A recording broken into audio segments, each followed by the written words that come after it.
Welcome everyone to this ITC ISEAL webinar on unlocking business value with Credible VSS, insights on benchmarking. So as I was saying, as we are reaching the beginning of this webinar, if you can just kindly add your organization name into bracket, and we will then start with the agenda for this webinar today. Alan, if you can kindly showcase that. Yes, so I'm Leslie Sajou. I'm Associate Manager on Policy and Engagement at ISEAL, and I will be your, let's say, moderator for today's webinar. And so I will be welcoming you with some high-level remarks, let's say, and then we'll add on with more detailed presentation about what we are here for today, which is benchmarking and the role of VSS in supporting business sustainability efforts. So just to kick us off, let's just say that in this age of very uncertain political time and many structural adjustments in global value chains as we used to know them, it is very crucial to continue supporting businesses that still wish to advance their sustainability goals and sustainability strategies. And voluntary sustainability standards, or VSS as we call it, are very much here to help with years of experience on the ground. And they are continuously improving and expanding their offer, even in those very challenging times.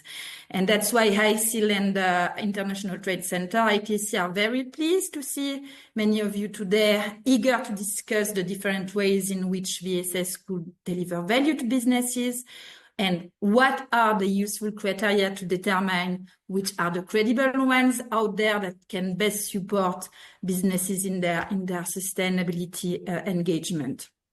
So we are hoping that you will be leaving this webinar today with more clarity on two main questions. First, what are the best practices for credible corporate benchmarking of VSS? And second, how can companies leverage or use credible benchmarking processes of VSS? So I will now give the floor to my dear colleague, Robert Sutter, with my colleague today will provide a bit of let's say a presentation of the added value of certification for companies. So Robert, the floor is yours. Thank you very much, Leslie. And thank you also from my side for joining today's webinar on benchmarking sustainability systems, or VSS. As Leslie mentioned, my name is Robert Sutter. I'm a stakeholder engagement manager at ISEAL with a particular focus on business engagement. Alan, if you could show us my first slide. So let me begin by briefly introducing ISEAL. We are the membership organization for ambitious sustainability systems. Our mission is to support them and their partners to tackle the world's most pressing sustainability challenges. Ça va et toi? Someone is still Non, je suis en train d'écouter une conférence. Unmuted, just so you know we can hear your conversation. Non, non. Thank you. So with our growing global network and our focus on defining credible practice, we drive impact and make markets a force for good.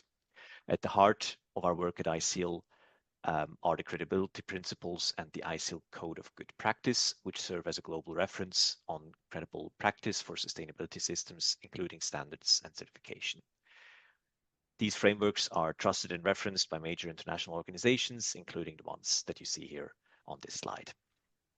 And if we could have the next. Then let me now say a few words on the business case for sustainability systems. In, I believe, 2022, we conducted a research that demonstrates that sustainability systems deliver tangible value for companies across multiple dimensions.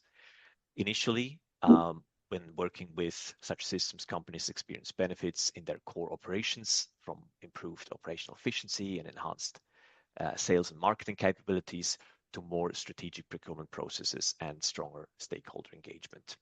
These early wins then translate into significant final business benefits. I won't name them all, but for example, increased profitability, enhanced economic resilience, improved legal compliance, enhanced reputation, and so forth.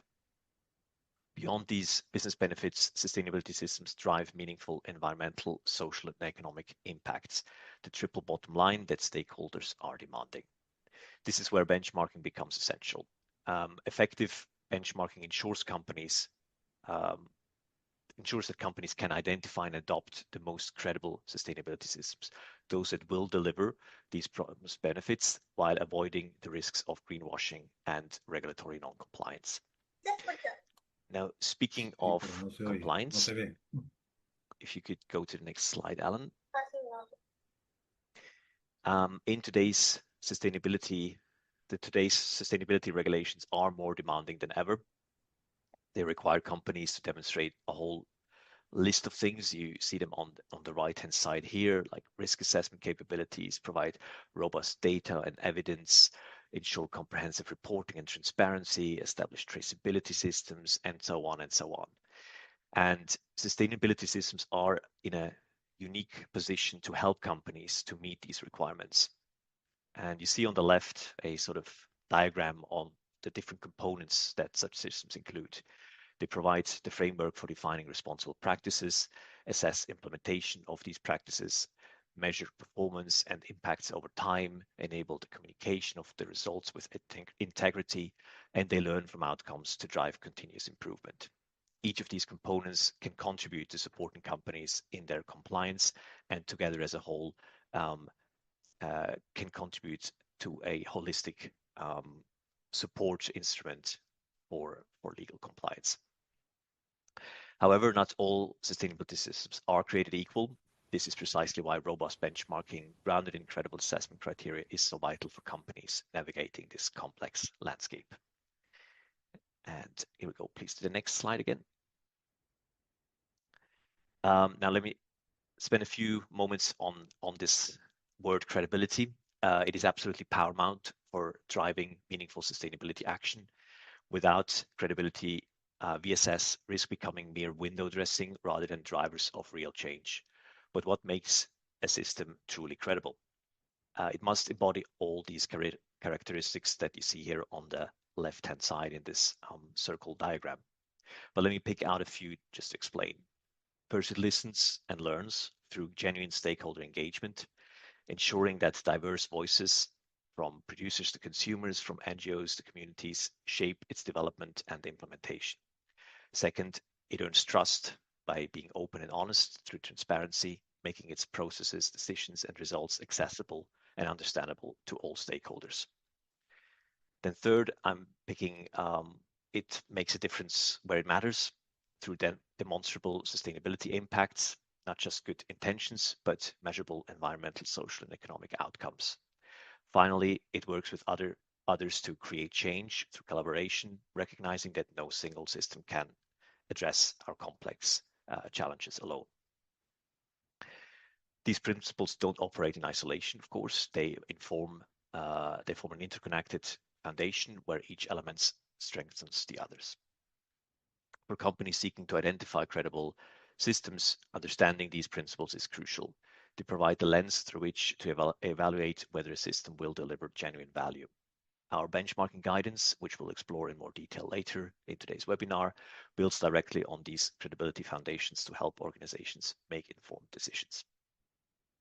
And if we go to the next slide, just want to share briefly, we are a membership organization, as I mentioned at the beginning. Our community is growing and is spanning numerous sectors that you can see here.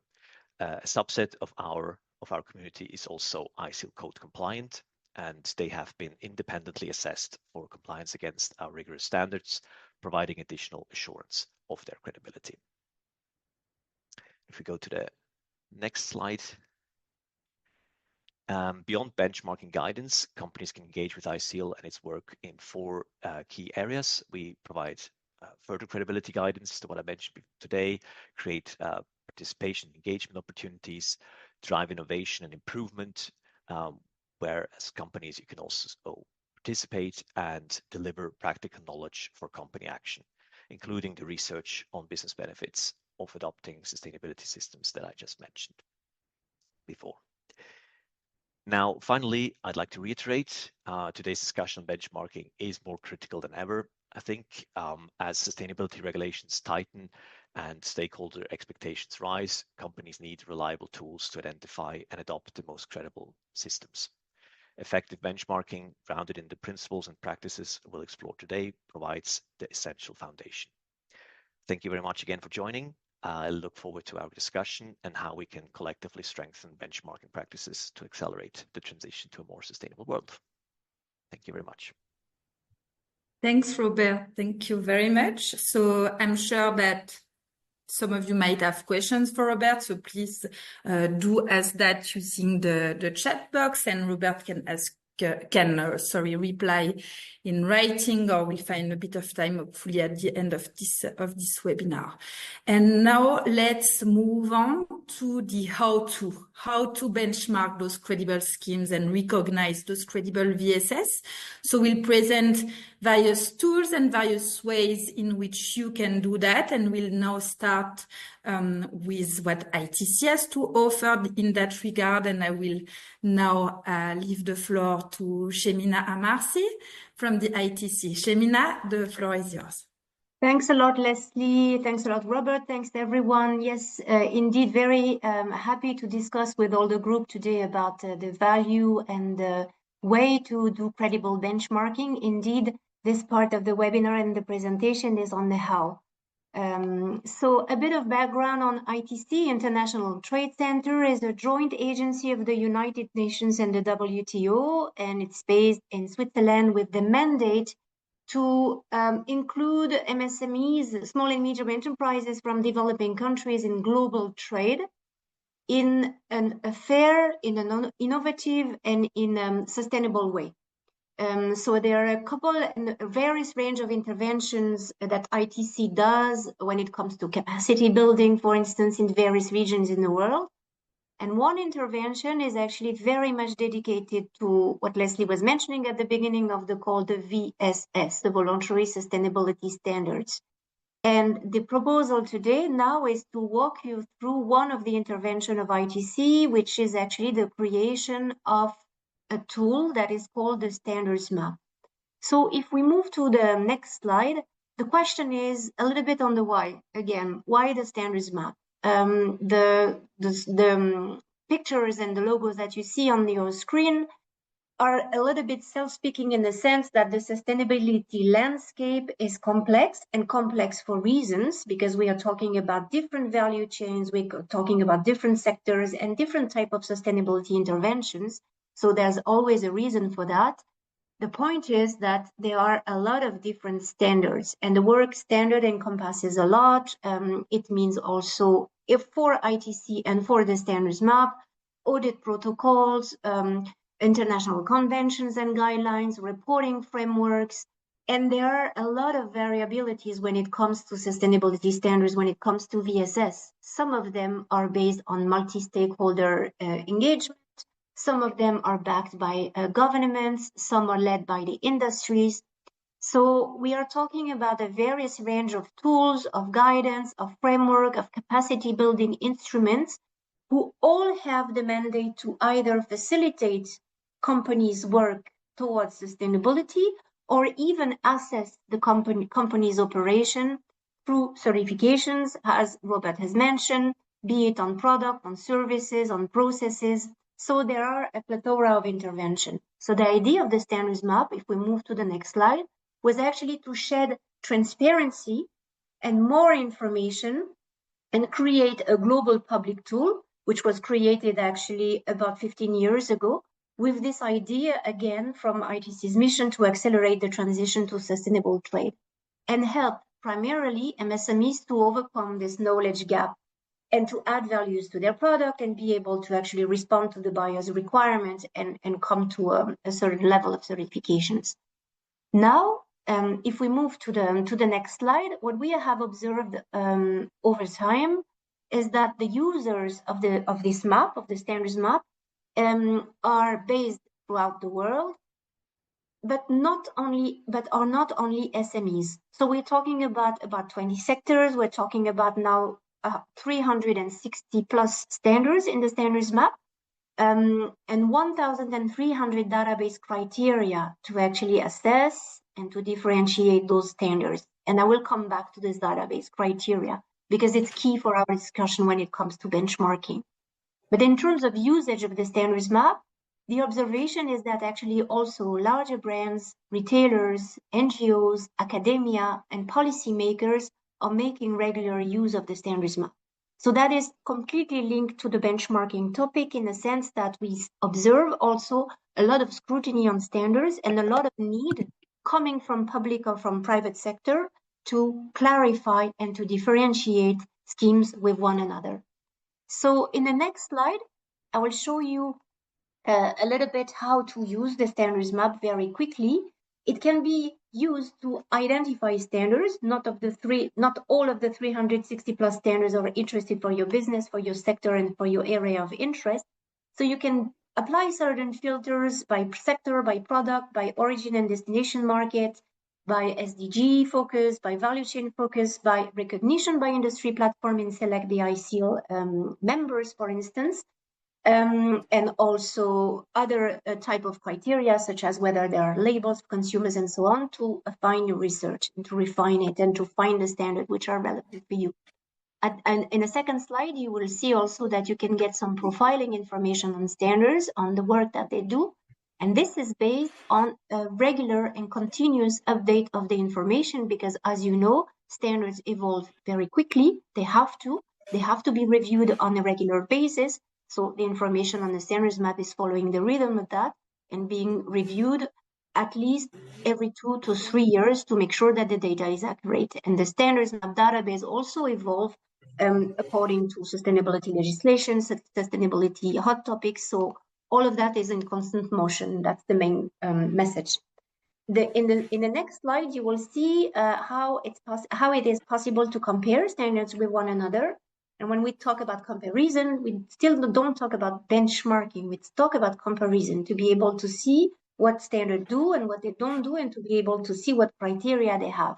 And that goes beyond actually that goes beyond actually for instance, the social or environmental requirements.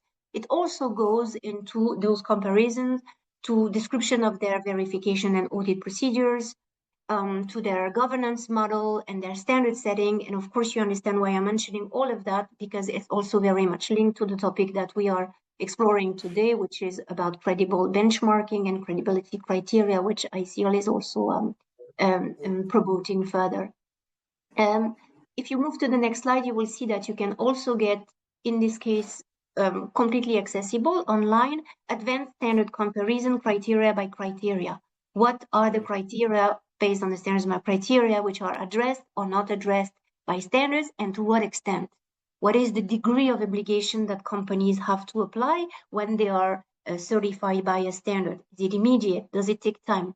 Mentioning all of that because for the benchmarking and for the comparisons, those can be also very important differentiators. The time to comply, the degrees of criticality, what happens after an audit if there is a non-compliance? Is there immediate decertification, or is there a gap and possibility to have corrective actions? All of these aspects are very important to understand how standards function, what are their operational requirements, and what is the overall strength of their system. And I know that we are going to also go into that in terms of strength, credibility, transparency, and and these values. If you move to the next slide,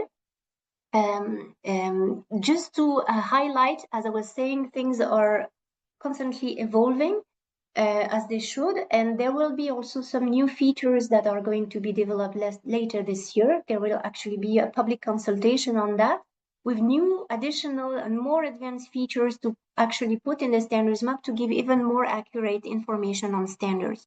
So what you see on screen, for instance, example of visuals that may be developed, this will be subject to public consultation, based on the typology framework, which was developed by OECD and ITC to actually propose a classification for sustainability standards, and to highlight and to put more transparency and light on what do standards do, what they don't do, and what do they actually cover, so that there is more clarity, with the hope that companies, policymakers, and everyone who need and use standards will be able to do that and identify them in a more fluid way and more pragmatic way. So this was important to remind, because before even talking about benchmarking and comparisons, there is a need for classification. And this is what we are hearing back a lot from stakeholders, and we'll be happy also to engage with the audience to discuss on that. The next slide is going a little bit further in terms of the additional services that ITC develops based on the standards map. Basically, the information standards that is collected, the 1,300 criteria of data collection for each standard, this information goes public on the standards map, but is also used for benchmarking. And if we go to the next slide, we will see how and why and by whom. So you see on screen the type and the name of different organizations, public or private sector organizations who leverage the data from standards map for their own benchmarking purposes.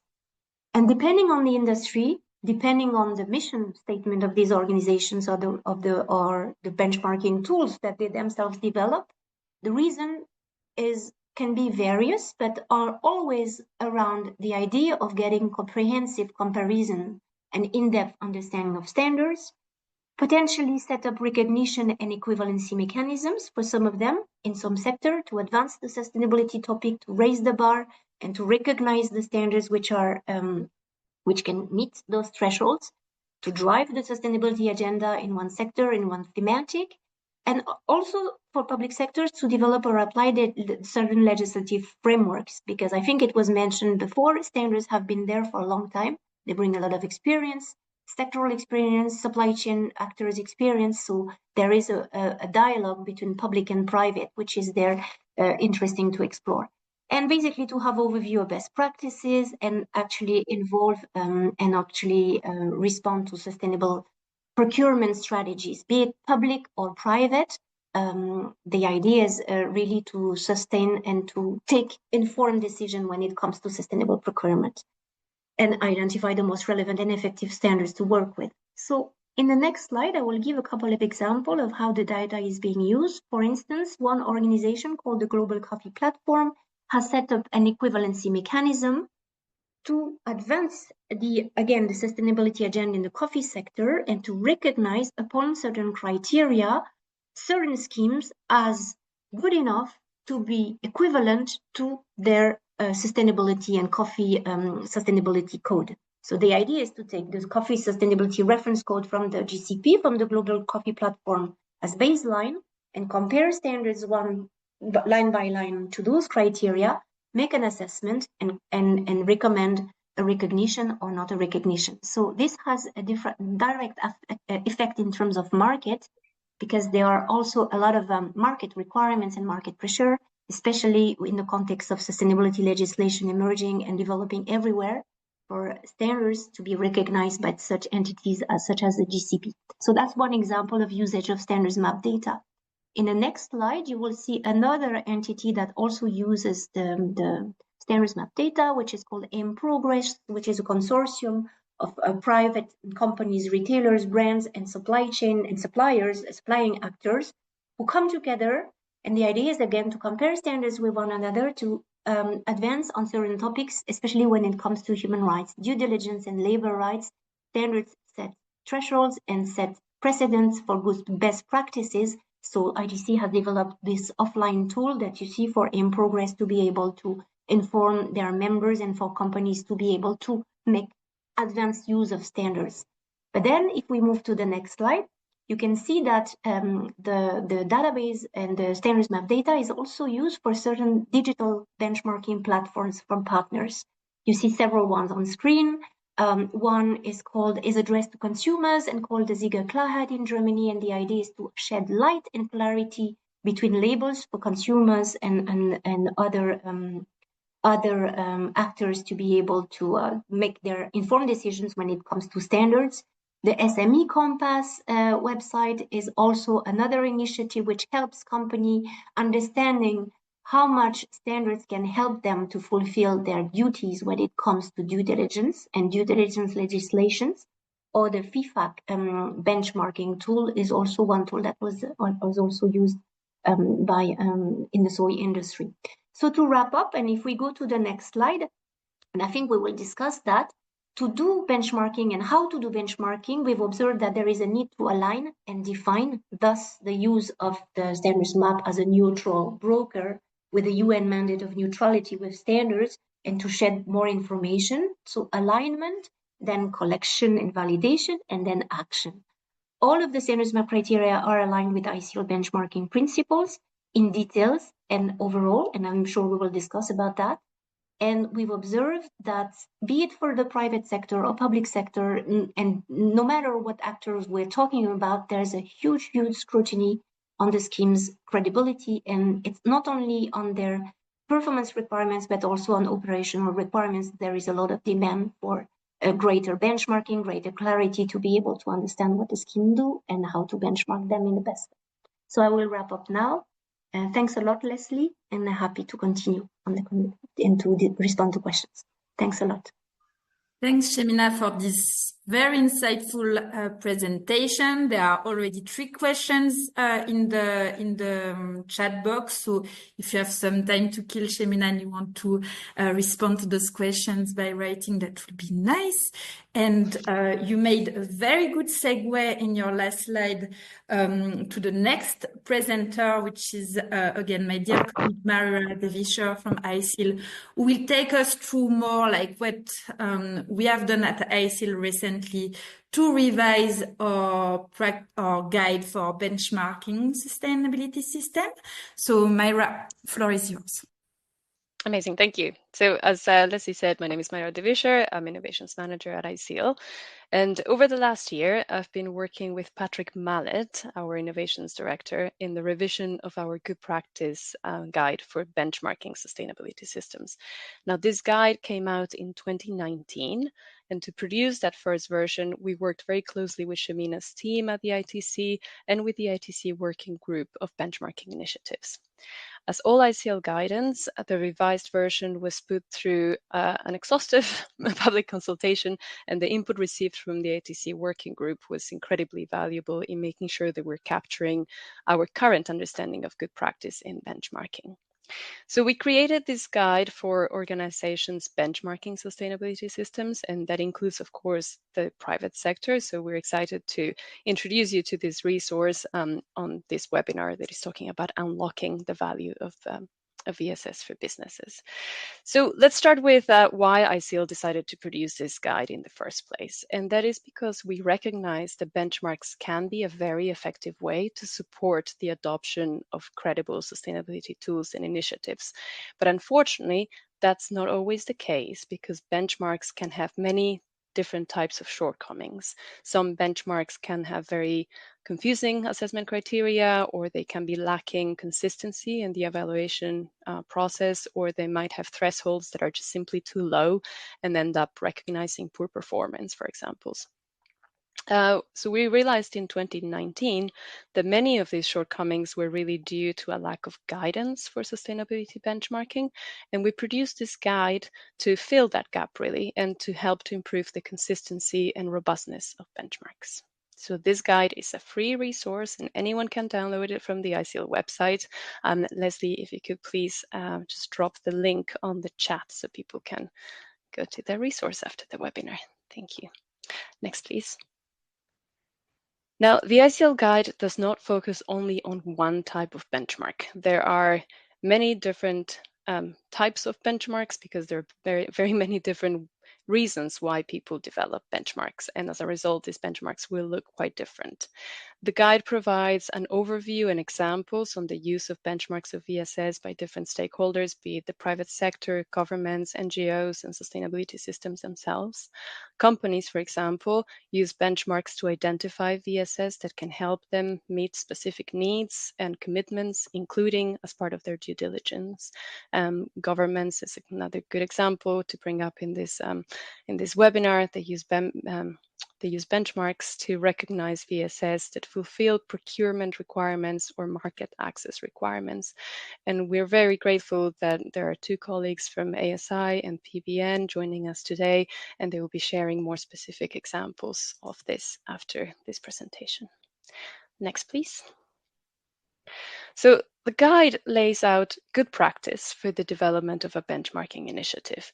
And the development of the benchmark itself is, of course, a key part of this process. So this has to do with development, the assessment criteria, deciding on the scoring scheme, on the scoring system, agreeing on how the results will be communicated, whether you're using graphs or you're supporting claims, for example. And these are all really important decisions, and the guide has lots of recommendations to support that decision making. Now, the ISEAL guide does not prescribe specific criteria or a scoring mechanism, but it also provides recommendations around those decisions. Next slide, please. There is, oh, not just one before, thanks. There is an important first step, however, before developing a benchmark. And this is really about just setting the organizations on the right path, if you will. This initial phase is about defining the purpose of the benchmark.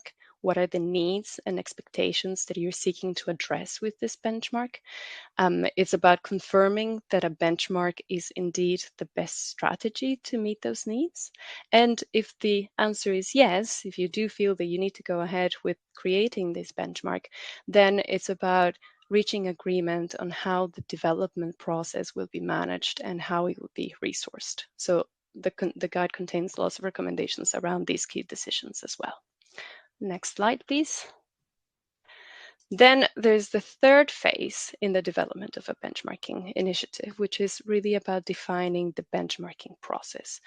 These are all decisions about how to conduct the benchmarking, from selecting the VSS to be benchmarked, to ensuring accuracy and consistency in the assessment, but also planning for reevaluation, so what we call continued alignment. So this has to do with whenever a scheme is reviewing a standard. So those revisions need to be captured in the benchmarking exercise, or it might be changes in policy that prompt the benchmark itself to change, and that prompts a reevaluation. And also planning for the improvement of the benchmark over time. So next, please. Thank you.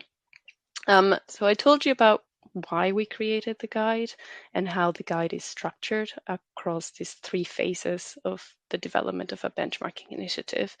And I thought I would end here by sharing some key recommendations for companies wishing to benchmark VSS. Now, obviously, this is a bit of a superficial overview. There's a lot more information on the guide, and I hope you download it after this webinar to go through it in a bit more detail. But to start with, a company thinking about benchmarking VSS should really be clear on the purpose of that benchmarking and whether they actually need a new benchmark. Benchmarking VSS takes a lot of work. I think it is more challenging than people realize at the beginning, and it's worth exploring if there isn't already a benchmarking initiative within the company, perhaps maybe that could be expanded. Maybe it's led by another team.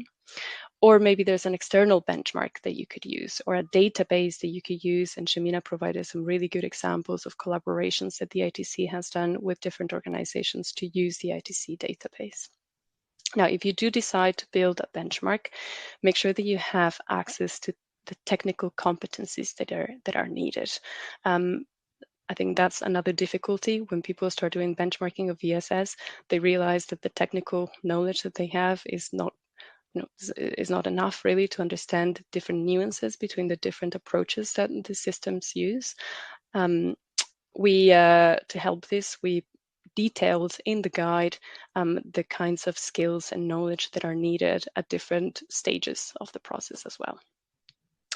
Then when it comes to developing the benchmark, as I said, the guide is not prescriptive, but we strongly recommend developing assessment criteria that are not just focused on the standard. So as Robert said at the very beginning of the webinar, not all standards are created equal. How a standard is implemented makes a huge difference. And equally, you might want to look at the other strategies beyond certification that a system uses to affect change on the ground. So a couple of resources here to point out. First, I wanted to flag that if you're looking to understand the different types of sustainability initiatives and the approaches that they use, there's a resource that the ITC, OECD, and ISEAL worked on and published. Oh, Shamina, correct me. Was it published at the beginning of this year or was it last year? Almost. It was end of Recently. last year. End of last year. There you So, go. Thanks. And this provides a typology framework that helps you understand the differences between these different initiatives. So that's a really helpful and very thorough resource that can help. Robert told us about the importance of credibility for driving sustainability and about how one of the things that we do at ISEAL is defining that credible practice for VSS. Now, those good practices are laid out in a lot of detail in the ISEAL code. And to help benchmarking initiatives incorporate some of that criteria into those benchmarks, we created actually a summary list of 50 criteria that makes it a bit more accessible. And so that's where you'll find criteria that will help you assess governance, standard setting, assurance, aspects like chain of custody, claims management, those sort of what we loosely call credibility criteria. Finally, a few things about the implementation. So there are great advantages in engaging VSS when you're benchmarking. They can provide more information than you can find on the websites, not because they're not transparent, but because a lot of this information is very complex and it's hidden within documents of documents of documents. So actually, getting in contact with them can help you just access that information in a way that is more digestible and useful. They can also flag whenever your assessment criteria is not very clear, for example, and if you share your results with them, you can also use that to check for accuracy in the assessment. As I said at the beginning, a common shortcoming of benchmarks is that they are not always consistent in the evaluation. So to ensure consistency, it's important to document your assessment methodology and provide clear interpretation guidance, as well as pay attention to calibrating the assessors that are doing the evaluation. One final thing, and this is something that we reinforced in this revised version, is the importance of setting up a data management system that enables you to easily reevaluate VSS and to draw strategic insights about your benchmark. You might be able to see, for example, when a criterion is I don't know, everybody's meeting your criterion, or if you have to adjust your threshold because everybody is performing maybe beyond that, So if you have a really good data management system, that will provide you with that visibility. We might have a bit of questions after the presentation. I'm happy I see a couple coming in as well. I'll leave it there, but if you go to the next slide, Alan, just to show my email address, please feel free to get in touch if you have any questions that I might not respond on the chat here. Thank you. Thanks, Myra. And as you said, there are a couple of questions for you already in the chat. And if people have more, please do continue to use the chat box. I've seen that Shemina has replied to most of the question addressed to her. So that's great. So let's now move on to the second part, which will have two more presenters. And this will cover basically, we mentioned that VSS could be kind of implementation support tools for sustainability regulation and sustainability policies out there. Despite, as we all know, some pushback on that scene, there are sustainability regulations that are still very much alive, that are there to support deforestation and conversion-free supply chains, that are here to promote sustainability claims, promote the end of forced labor, more responsible sourcing, due diligence uptake. And that is where VSS can very much play a role and as a support system. So our two next presenters will present tools that can be used to connect those VSS and to leverage them in this sustainability regulatory context. So first, we'll hear from Chloe Viala, who is working as a sourcing hub manager for Preferred by Nature, on how those schemes can be benchmarked in light of the EUDR, the European Deforestation Regulation. So, Chloe, the floor is yours. Thanks a lot, Leslie. Hi, everyone. Thanks, ISEAL, for inviting us to participate to this webinar, and thanks for the previous presenter for the very interesting and kind of connecting and overlapping presentation. So if you go to next slide. So I'm Chloe from Preferred by Nature. I'm here also with my colleague Gabriela, who is in the crowd, who may also support answering questions or if there's any follow-up discussion. So next slides. In this presentation, I'm gonna walk you through how and why is Preferred by Nature engaging in benchmarking scheme. You may know already that Preferred by Nature is an organization that's heavily involved in certification, first as a certification body. I think we're accredited to over or around 20 sustainability schemes. We're focusing mostly on the forestry and agricultural sectors. We also have our own scheme with its own specificity, but we also we also provide we also provide tailored services to the private sector when it comes to responsible sourcing. And the third leg or the third component to what PBN does is implementing projects, which are in part geared toward making sure that there's awareness raising and capacity building, and also developing a whole suite of open source information that are useful for responsible sourcing. And this is kind of where doing a lot of work on benchmarking, especially for regulatory compliance, comes into play in our mission. So we do this and we engage in benchmarking work to fit our mission, or to fulfill our mission, to create awareness raising on complex systems, such as certification systems, to ensure that companies in the private sector strengthen their due diligence systems, to make sure that there's a kind of continuous improvements on due diligence and systems as well as schemes. And the way we do this, which is quite specific to what we do, is really to provide granular assessment and very granular evaluation of systems when it comes to schemes. But this is an approach we also have in other types of work. So next slide. So just to give a bit of a history, it is true that we have been doing a lot of benchmarking activities specifically for regulatory compliance, in particular EUTR back in the day, and now EUDR. And this is what I will focus in my presentation. But just to mention that we have also been developing benchmark work, sometimes to address specific needs from the private sector. So in the context of advisory work, we have also, and this is a bit specific, been benchmarking two regulations against each other. So to kind of explore the overlapping or the differences between regulations. We are using benchmarking in the context of our own certification system that works a bit as an add-on to other schemes, which explains why we need to understand what's covered and where we can bring some added value. And last but not least, we have also been implementing benchmark in slightly different topics. And this is an example of a recent project we've participated in, the Harmonitor project for the EU Commission, that was more centered around the EU bioeconomy and how schemes can support implementing requirements in the bioeconomy. So a bit different than regulatory due diligence. Next slide. So if we focus now more on the context of benchmarking schemes to make sure that companies can comply with EU deforestation regulation, I will give you two examples of recent projects we have been involved in. Next. So the first one has been a project for the past year with the European Forest Institute under their Sustainable Cocoa Program, where we have supported EFI to develop legal frameworks for the cocoa production within 3 Central and West African countries.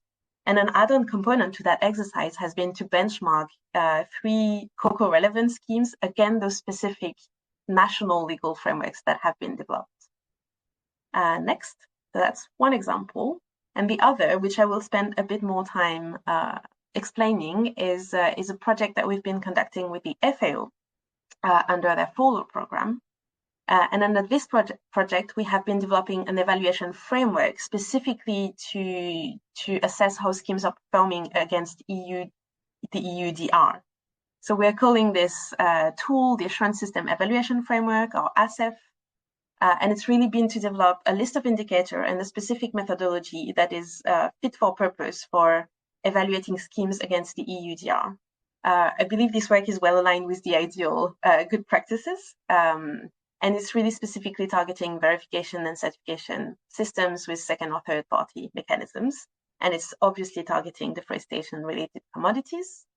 It has, so the output of that is the evaluation framework, but we have been testing this with 4 schemes during the project just to test the soundness of the tools proposed and whether we were missing anything. And we are currently closing the consultation phase. So there's been a stakeholder consultation for the list of indicators and the methodology, and we're currently closing this phase. We will include all the comments we have received, and I believe the FAO should make available this framework soon, whenever they're done with their publication process. Next. So I can give you a bit of an example, a bit of a flavor to what you can expect to find in this FAO evaluation framework. So next, in terms of elements of framework, so what we did is we started with our PBN sustainability framework as a basis, but we've added a lot of adjustment to fit the FAO requirements and the EUDR focus for this project. So next, click. What you will find is the first component in terms of scope or coverage of the schemes, which are obviously centered around indicators around the legal production of material as well as no deforestation. Next, there will be a second component, which will be more around a general requirement for verified entities, as well as elements on risk-based approach. So if there's a risk-based approach included in the schemes, how can we verify its robustness and that it's fit for purpose to address EUDR requirements? Next, the third component would be indicators on material control, so your regular COC systems, traceability, etc., to make sure that the schemes, to explore whether the schemes is fitting and fit for purpose for EUDR. And last but not least would be a suite of indicators for the assurance providers as well as the assurance system itself. So I'm not going to go into detail, but broadly speaking, this is what you can, there's a long list of indicators, quite detailed on those 4 components. And next, I will say also a few words on the methodology. So again, the methodology, and I think this is nicely responding to what previous presenters have said. In the methodology, we have defined more specifically the steps that we believe should be implemented when applying the framework. So you will find it, there should be no surprise. You will find elements in terms of scope determination, how to engage and communicate with the assurance system, how to formulate findings, how to run stakeholder consultations, etc. And there's an element, we have also developed an Excel template to run those assessments. We know it's not the most sexy data management thing in the world, but it's what it is. So it's going to be made publicly available. And there's also a few elements on assessors qualification. Next, the only thing I'm just going to go a little bit into detail is the method we have chosen in this project around formulation conclusions. So we have designed a system where there's at the indicator level only 4 different conclusions that can be drawn, which is the indicator is not covered, or it's partially covered in some instances, or it's not applicable. And of course, this must always come with the justification and the specific reference to the standard requirements or the standard element for which we draw this conclusion. Next. Just for your information, there's some preliminary feedback we can give and next on the schemes that we have been assessing both for the pilot with the FAO project and other schemes we have assessed against EUDR more recently. This is just an overview. Of course, it's not scheme specific, but this might be interesting to see a few common strengths and gaps that we frequently see.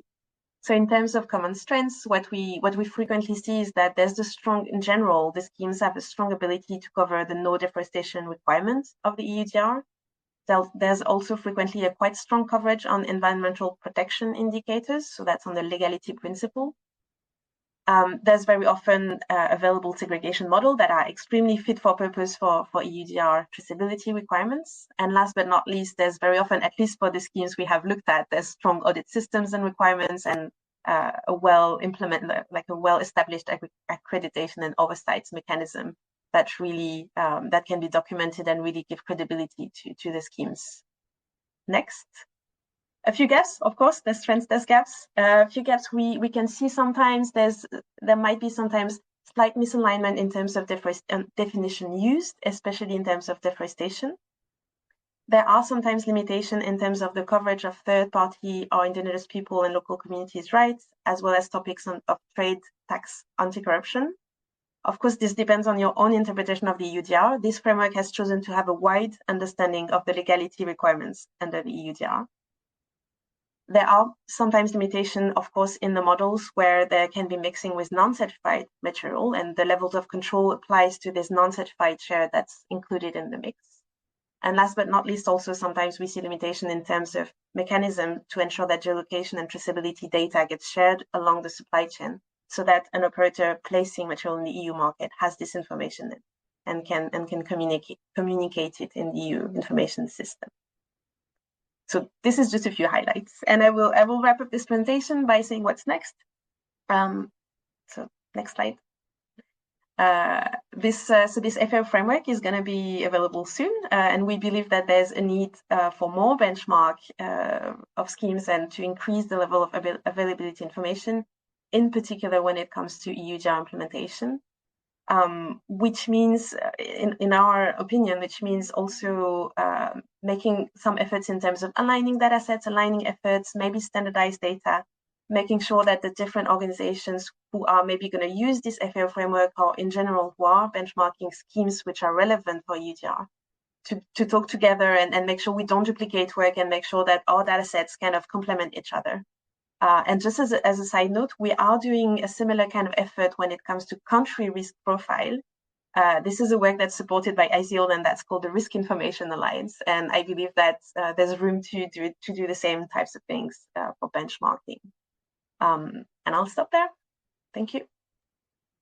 Thank you so much, Chloe, and sorry for pressing you out. All the slides will be made available after the webinar, and as I reiterated in the chat, please do send Chloe any comments, any questions. There are a couple of them that have come through, but you have our email as well. And we'll now end the presentations for today with ASI, so Assurance Services International. Sorry, it's the end of the day. Apparently, I can't speak English anymore. We'll give a presentation on the benchmarking, certification and verification schemes against the claims-related legislation, which is very a hot topic at the moment. So, Matthias, the floor is yours.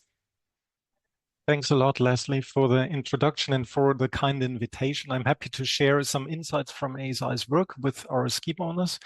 And yeah, I hope you'll find it insightful and supportive. A few words about Assurance Services International. We are a team of 100 individuals distributed globally with offices in Germany, US, and Malaysia. Our main service is to provide accreditation approval services, overseeing certification activities, ensuring that the certification claims are trustworthy.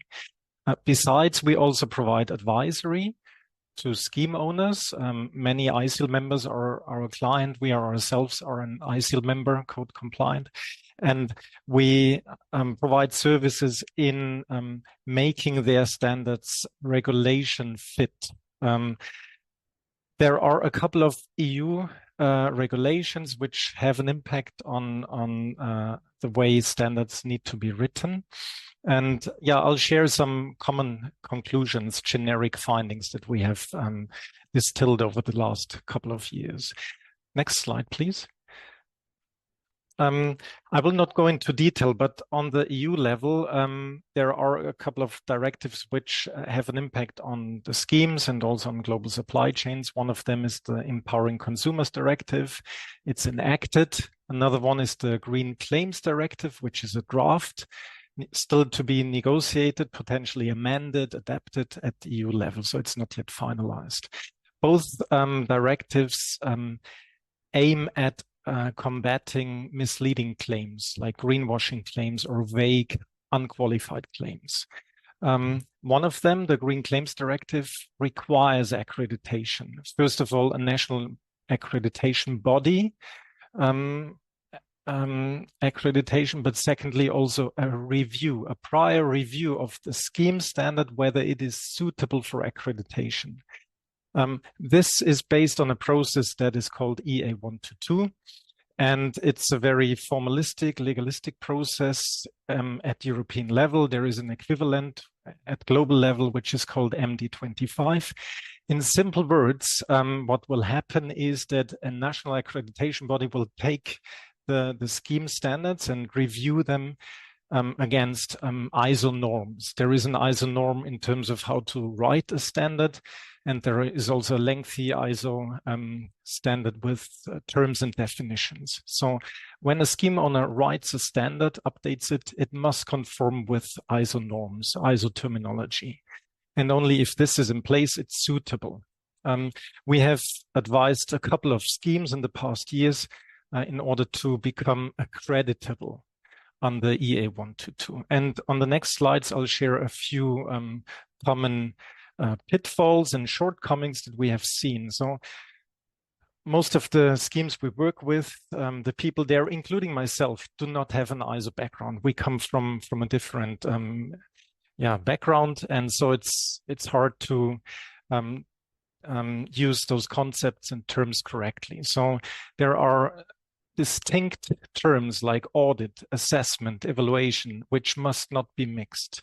They are not the same. There is a distinct definition in ISO, and they therefore need to be used in the right manner. If they are not used correctly, for example, if you use audit for an ISO 17065 standard, you may get a corrective action request as a scheme owner. So this is the first confusion and shortcoming that we often see in the standard setting. Next slide, please.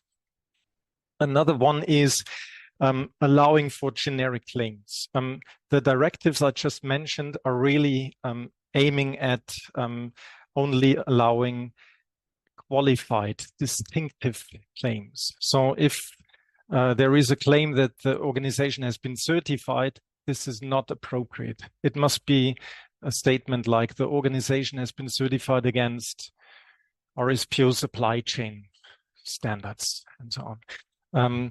Also, the draft Green Claims Directive requires scientific evidence. For example, if you want to make a claim about savings in greenhouse gas emissions, you need to base these on life cycle analysis and on a robust methodology.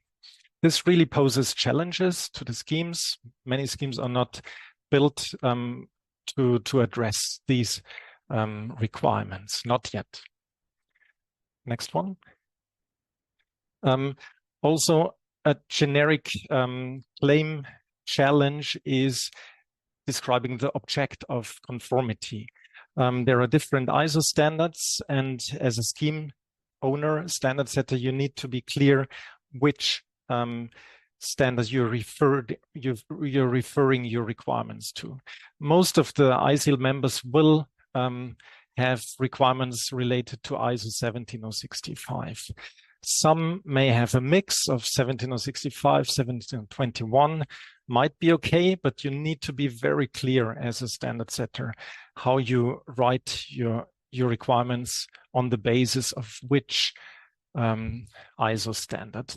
And again, the wording will be very distinctive depending on the standard that you will base your requirements on. Next slide. Allowing for stepwise approaches. That's also a challenge. Sometimes you have a scheme that says client shall meet 40 indicators in the first year, another 20 in the year after. This is a stepwise approach which will normally lead to a corrective action request under the scheme review. So it's not okay. It's not a good practice. Next slide, please. We also have scoring models. Sometimes a scheme owner has scoring models saying client meets 100% of environmental, 100% of governance, 10% of social requirements, and so on. This is a scoring model that may raise corrective action requests. That is not clear. Might be an unqualified, misleading claim under the EU directives. Next slide. And the last point is the functional approach. Under ISO standards, there is a clear distinction between three functions. It's the planning stage, audit stage, and review decision-making stage. Those three functions shall not be mixed. Sometimes there are scheme owners that allow a certification decision with open non-conformities at the company level. Again, this is not okay and normally will be raised as a non-conformity by the accreditation body against the scheme owner. So if you want to have an accreditable standard, you need to follow ISO requirements and EA 122 processes and avoid certain pitfalls. I've just shared a few common ones. And yeah, on the next slide, you also see my contact details. We can help. We're happy to help you if you want to make your scheme fit for ISO reviews, EA 122 reviews, then we are happy to help. We also have some training materials, generic training materials on how to write the standard. That's it from me. We're a bit over time. Thanks for listening. Thank you, Matthias, and sorry again for pressing you to end the presentation. I really want to thank our co-organizer today, ITC, and more specifically Shemina, for all the work in prepping for this webinar, and heartfelt thanks to all our speakers and presenters. I really hope that all the participants have learned what are some of the tools that they can leverage to identify those credible VSS out there to support company sustainability strategies, including the implementation in more recent sustainability regulatory requirements. And I'm sure that Shemina, my colleagues, and others are very much there to continue the conversation and continue providing support in benchmarking and beyond that. So please do feel free to reach out. I imagine you have most of our email address. So I will now close the meeting, and I wish you a very nice and relaxed summertime, hopefully with less webinars, with less events, and have a very nice end of your day. Au revoir. Bye-bye. Thanks a lot. Bye-bye. Thank you. Bye-bye.